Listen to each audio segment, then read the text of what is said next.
মুসিবতে না পাই যদি, মুসিবতে না পাই যদি, করুণা তোমার কবরে হাসরে কি হবে আমার, কবরে হাসরে কি হবে আমার। উচ্চ আওয়াজে একবার বলেন আলহামদুলিল্লাহ।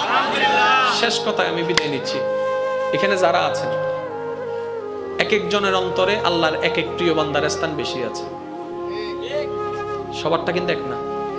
আমি আবার বলছি, একটু বুঝে নেন। আল্লাহর প্রিয় বান্দার ভিতরে কোন প্রিয় বান্দার প্রতি আপনার মনটা বেশি ঘামে, আপনার কার প্রতি বেশি ভালোবাসায় কাজ করে, ওনার জীবনীটা একটু পড়ে দেখবেন। বাস আপনার জীবনীটাকে ওনার জীবনীর মতো বানায় ফেলেন। উনি অভাব অবস্থায় কি করেছেন ওইখান থেকে শিখে আপনার জীবনে পেস্ট করেন। উনি শত্রুর সাথে কিভাবে ব্যবহার করেছে ওইখান থেকে শিখে আপনার উপর পেস্ট করেন। বাস ওইখান থেকে কফি, এখান থেকে পেস্ট, মাঝখানে থাকবে রবের সন্তুষ্টির চাওয়া। আপনার জীবনটা সুন্দর হয়ে যাবে, আপনি মানুষের মতো মানুষ হয়ে যাবেন। জানেন, আপনার মরণ খবরটা শুনে মাইক দিয়ে আর কাউকে ডেকে আনতে হবে না, এমন মানুষের উচ্চক বীর হবে জায়গাও দেওয়া যাবে না।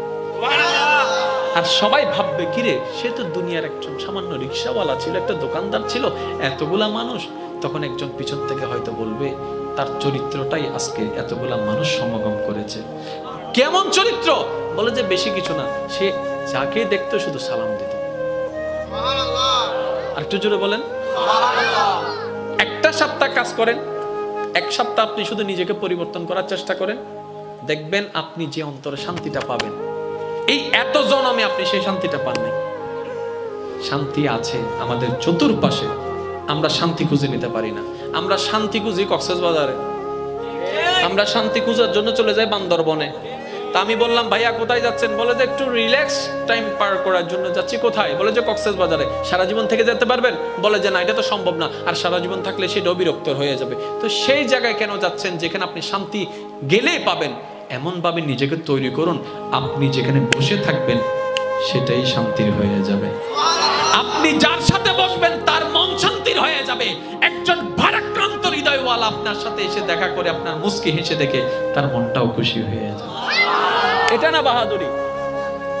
যদি কক্সবাজার যাইলে মন শান্তি হয়, বারবার দম ভরে দূর দূর দূর দূর দূর দূর দরকার। আর বেশি মন খারাপ থাকলে একটা কাজ করবেন, যাই নামাজটা বিষয়ে সিজদায় পড়ে থাকবেন, কিচ্ছু বলার দরকার নেই, শুধু চোখটা বন্ধ করে পড়ে থাকবেন। দেখবেন যত সেকেন্ডের কাটা সামনে যাবে মন তত প্রশান্তি হতে থাকবে। আর তখনই আপনি বুঝতে পারবেন আসলে আপনার মনের শান্তিটা কোন জায়গায় ছিল, এতদিন কোথায় খুঁজেছেন। হ্যাঁ, পৃথিবীর যার সাথে লিগেল সম্পর্ক, আমরা লিগেল সম্পর্ক বজায় রাখবো, অটুট সম্পর্ক বান্দা হিসেবে রবের সাথে রাখবো, উম্মত হিসেবে নবীর সাথে রাখবো। আল্লাহ আমাদের সবাইকে তৌফিক দান করুন। ব্যস্ততা যতই হোক নামাজ ছাড়া যাবে না। জোরে বলেন না, নামাজ ছাড়া যাবে।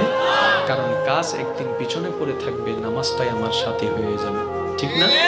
তো এই রমজান আসছে, আল্লাহর রহমতে আগামীকালকে হয়তো আমাদের তারাবি শুরু হয়ে যেতে পারে। তো তারাবি ইনশাল্লাহ পড়বেন তো? নাকি ঝগড়া করবেন শুধু?